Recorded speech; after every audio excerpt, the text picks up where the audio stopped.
Bumigat ang daloy ng trapiko sa kahabaan ng EDSA kanina.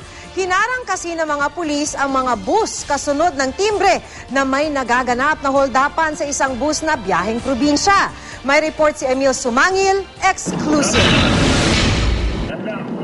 Sa paunang impormasyong hawak ng pulisya, ang hino-hold up pampasaherong bus ng Victory Liner mula sa area ng Magallanes, Makati na tumatakbo sa northbound lane ng EDSA.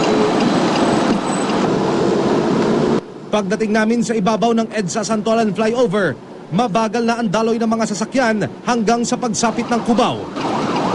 Isang bus ng Victory Liner, di kalayuan sa aming pwesto ang kasalukuyang binubuntutan ng mga pulis, nalula ng mga motorsiklo. Sa kanto ng EDSA at Main Avenue, hinarang na ang bus.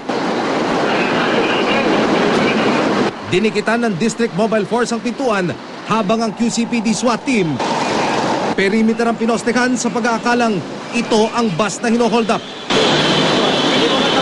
Nang beripikahin ang bus na ito, negatibo ang alarma. Ayon sa konduktor, hindi sila at baka yung mga bus na kasunod nilang lumabas mula sa terminal ang binibiktima. Muling nagsagawa ng dragnet operation ng mga pulis.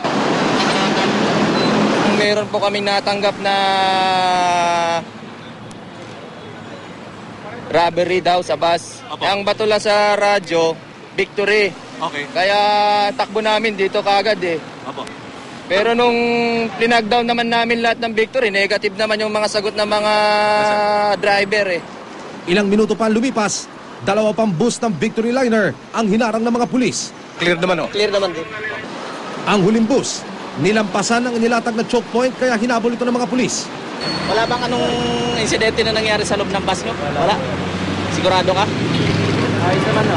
Nang beripikahin, hindi raw sila ang ino-hold up.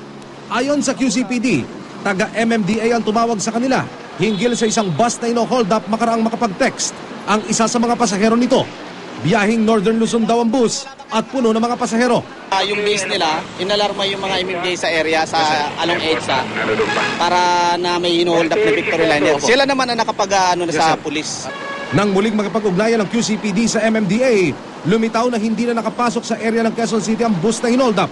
Ang mga suspect, pagsapit ng Estrella, Makati, nagsibaba na raw. Sabi nung tawag sa amin, sa Estrella pa na-intercept na.